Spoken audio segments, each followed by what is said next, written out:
pada video kali ini, aku akan membahas secara mendalam tentang modul pembelajaran yang merupakan salah satu bentuk bahan ajar yang sangat penting di dunia pendidikan. Di era pembelajaran modern, terutama dengan adanya pembelajaran mandiri dan digital, modul ini menjadi salah satu solusi utama untuk membantu peserta didik belajar secara fleksibel dan terarah.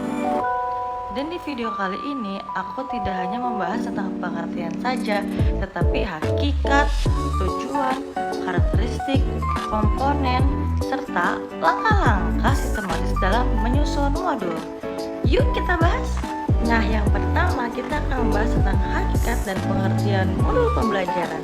Secara konseptual, modul pembelajaran adalah bahan ajar yang dirancang secara sistematis, terstruktur, dan terintegrasi untuk mencapai kompetensi tertentu, serta memungkinkan peserta didik untuk belajar secara mandiri. Menurut para ahli pendidikan, modul memiliki ciri utama, yaitu disusun berdasarkan tujuan pembelajaran yang jelas, lalu mengandung urutan materi yang logis, dilengkapi dengan aktivitas belajar, dan menyediakan evaluasi untuk mengukur pencapaian.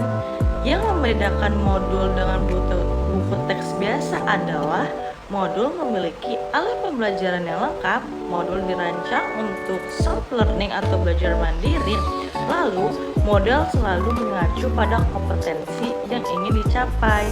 Dengan kata lain, modul bukan hanya sumber informasi, tetapi juga alat pembelajaran yang aktif. Yang selanjutnya ada tujuan dan urgensi modul pembelajaran.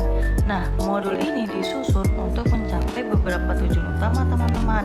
Yang pertama, meningkatkan kemandirian belajar siswa. Jadi, siswa ini tidak hanya bergantung pada guru.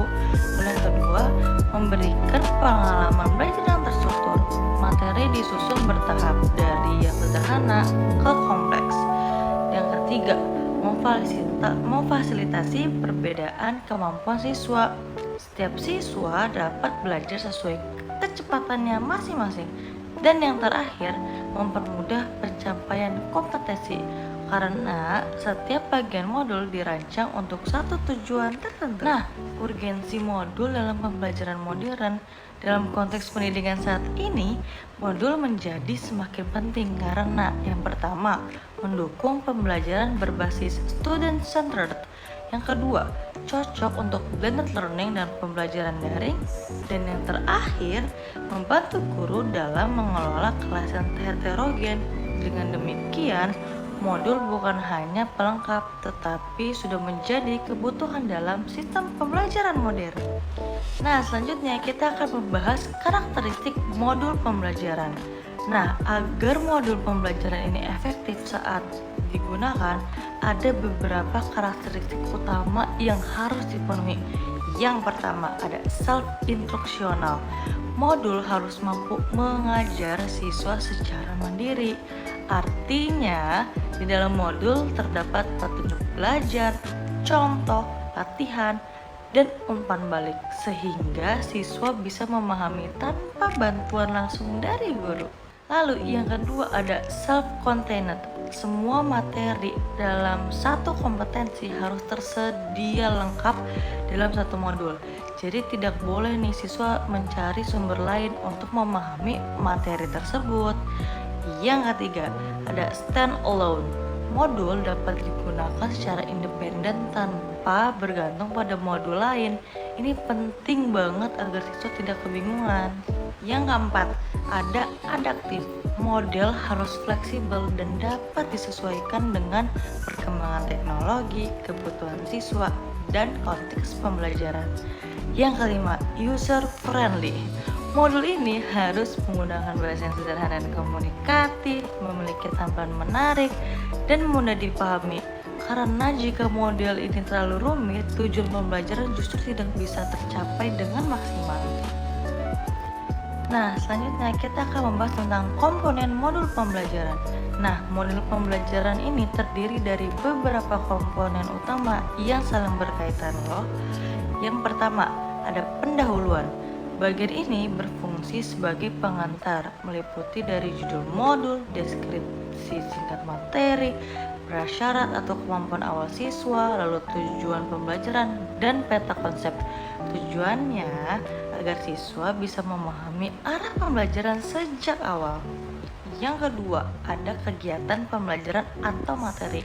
Nah, di bagian ini ada isi uraian materi secara sistematis, contoh konkret, ilustrasi atau gambar, dan penjelasan konsep. Dan materi ini harus disusun dari mudah ke sulit, lalu dari konkret ke abstrak. Yang ketiga, ada aktivitas atau tugas. Nah, bagian ini berisi kegiatan yang harus dilakukan siswa seperti diskusi, observasi, praktik, dan studi kasus. Tujuannya agar siswa lebih aktif, jadi tidak hanya sekedar membaca. Yang keempat, ada latihan.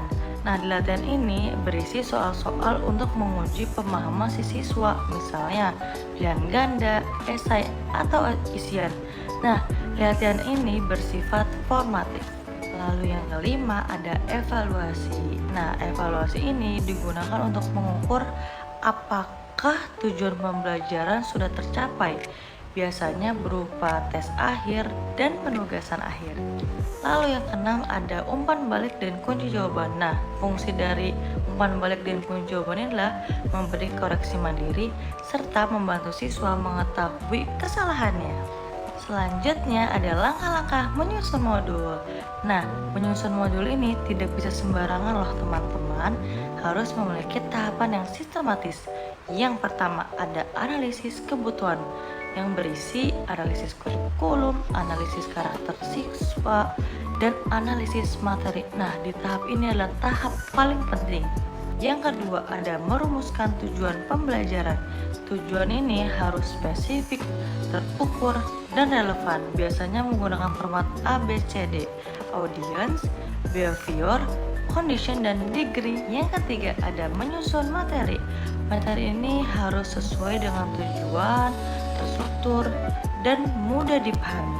Yang keempat yaitu merancang kegiatan pembelajaran. Kegiatan ini harus aktif, variatif, dan berpusat pada siswa. Lalu yang kelima ada menyusun instrumen evaluasi. Nah, evaluasi ini harus sesuai dengan tujuan yang telah ditentukan. Dan yang terakhir ada uji coba dan revisi. Modul diuji terlebih dahulu, lalu diperbaiki berdasarkan masukan siswa dan hasil belajar para siswa. Nah, sebagai kesimpulan, modul pembelajaran merupakan bahan ajar yang dirancang secara sistematis untuk mendukung pembelajaran mandiri dan pencapaian kompetensi secara optimal. Dengan modul yang baik, siswa bisa menjadi lebih mandiri, guru lebih terbantu, dan proses pembelajaran menjadi lebih efektif.